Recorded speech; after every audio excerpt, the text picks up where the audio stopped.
इस वक्त जब हम अखबार उठाते हैं, सोशल मीडिया पर जाकर हम देखते हैं या फिर हम गूगल करते हैं, टीवी देखते हैं, तो हमें सबसे पहले अगर आपराधिक खबरें देखने को मिलती है तो पंजाब से देखने को मिलती है। पंजाब में इस वक्त गैंगस्टरों का आतंक इतना ज़्यादा हो गया है जो किसी वक्त में यूपी के पूर्वांचल में हुआ करता था, लेकिन यूपी में जब से योगी आदित्यनाथ की सरकार आई है तब से ये बातें कहीं ना कहीं अब शांत हो चुकी हैं। क्योंकि योगी आदित्यनाथ जब उत्तर प्रदेश के मुख्यमंत्री बने थे तो आपको भी याद होगा उन्होंने जो सबसे पहला बयान दिया था तो यही दिया था कि अगर यूपी के अंदर गुंडे माफियाओं को रहना है तो वो या तो सुधर जाएं या तो जेल में जाएं, नहीं तो प्रदेश को छोड़ दें, नहीं तो हम उन्हें दुनिया छुड़वा देंगे। योगी आदित्यनाथ की ये बातें इतनी ज़्यादा स्ट्रांग थी कि उसके बाद यूपी में ऐसा देखने को मिला कि गैंगस्टर अपने हाथों में तख्ती बैनर लेकर खुद थाने में पहुंचते हैं और अपने आप कहते हैं कि साहब हमें गोली मत मारना, हम अपने आप को सरेंडर करने के लिए तैयार हैं, बस हम जिंदा रहना चाहते हैं, हमें जेल की काल कोठरी में डाल दीजिए। शायद ऐसा पंजाब में भी है, पंजाब में लेकिन ऐसा नहीं देखने को मिल रहा। पंजाब में इससे उल्टा ही देखने को मिल रहा है। पंजाब में जिस तरह से 29 मई को सिद्धू मूसेवाला की हत्या हुई और सिद्धू मूसेवाला की हत्या के बाद सिर्फ देश में ही नहीं बल्कि विदेशों में भी चर्चाएं हुई, पाकिस्तान हो या फिर कनाडा हो, सिद्धू मूसेवाला को लोग जहाँ जहाँ जानते थे हर जगह उस वक्त गूगल पर सबसे ज़्यादा सिद्धू मूसेवाला के बारे में सर्च किया जा रहा था, आप अंदाज़ा लगा सकते हैं। लेकिन सिद्धू मूसेवाला की हत्या के बाद भी क्या पंजाब में अपराध रुका? नहीं रुका। उसके बाद सुधीर सूरी जैसे बड़े हिंदू नेता की गोली मारकर हत्या कर दी गई, डेरा प्रेमी प्रदीप सिंह की हत्या कर दी गई। गोल्डी बराड़ ठीक वैसे ही जिम्मेदारी लिया करता है जैसे सिद्धू मूसेवाला की हत्या के बाद उसने जिम्मेदारी ली थी। तो अभी जो ताज़ा मामले की अगर बात करें डेरा प्रेमी प्रदीप सिंह की हत्या के मामले में, तो अब इस मामले में जहां पंजाब पुलिस के एक पुलिस सब इंस्पेक्टर के बेटे का नाम सामने आया तो वहीं पंजाब पुलिस ने एक और आरोपी को इस पूरे मामले में गिरफ्तार किया। हालांकि जो पुलिस इंस्पेक्टर का बेटा है वो एक कॉलेज में, निजी कॉलेज में पढ़ता हुआ बताया जा रहा है और उसके ऊपर जो आरोप लगे हैं उसमें ये कहा जा रहा है कि उसने जो शूटर आए थे उनको छिपने में मदद की थी या फिर उनको पनाह देने में, होटल रुकने का सब इंतजाम उसने किया था। लेकिन इससे उलट देखा जा रहा है कि जो पंजाब पुलिस के जिस सब इंस्पेक्टर के बेटे पर आरोप है उसके पिता जो सरकारी मुलाजिम है वो कह रहे हैं कि उनका बेटा बेकसूर है, उनके बेटे ने इसमें कोई भी योगदान अपना नहीं दिया है।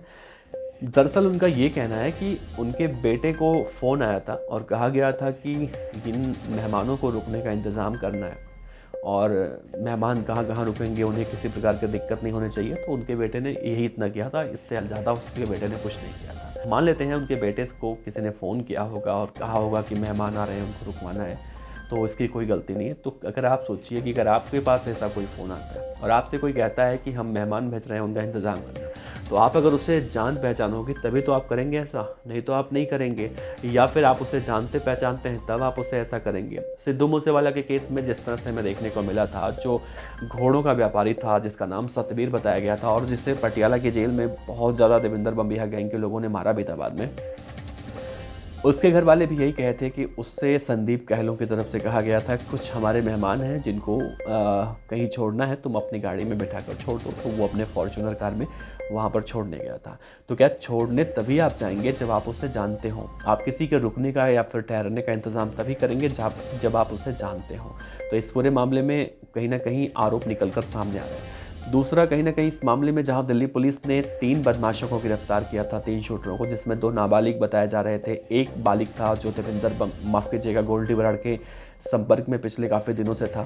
तो उस बात से ये तय हो गया था कि गोल्डी बराड़ गैंग ने इस हत्या की जहां जिम्मेदारी ली है तो कहीं ना कहीं ये बात सच है। जब तीसरा जीतू नाम का जो गैंगस्टर शूटर पकड़ाया गया था तो प्रदीप सिंह की हत्या के मामले में पंजाब पुलिस ने मोगा से एक ऐसे राजू नाम के शूटर को प्रोडक्शन वारंट पर लिया है और उससे पूछताछ की कर रही है। और ये कहा जा रहा है कि राजू भी इस पूरे हत्याकांड में हथियारों का इंतजाम करने में शामिल था और उससे भी पूछताछ के बाद कई सारे चौंकाने वाले खुलासे हो सकते हैं। वैसे कोटकपुरा की इस घटना के बाद जहां पंजाब वहीं हरियाणा, इन दोनों राज्यों में अब सरकारें हाई अलर्ट पर आ चुकी हैं। डेरा से मामला जुड़ा हुआ है तो कहीं ना कहीं आपको याद होगा जब डेरा सच्चा सौदा के जो प्रमुख हैं, मुखिया हैं राम रहीम को सजा हुई थी, उस वक्त हमें किस तरह की हिंसा देखने को मिली थी। तो इन दोनों राज्यों की सरकारें, चाहे पंजाब हो या फिर हरियाणा, इस घटना को लेकर तो पूरी तरह से सतर्क हो चुकी हैं कि डेरा से जुड़ा हुआ मामला है। अगर डेरा के लोग इस तरह से कुछ उपद्रव करते हैं तो इससे स्थिति को कंट्रोल करने में किस तरह से सरकारों को काम करना होगा।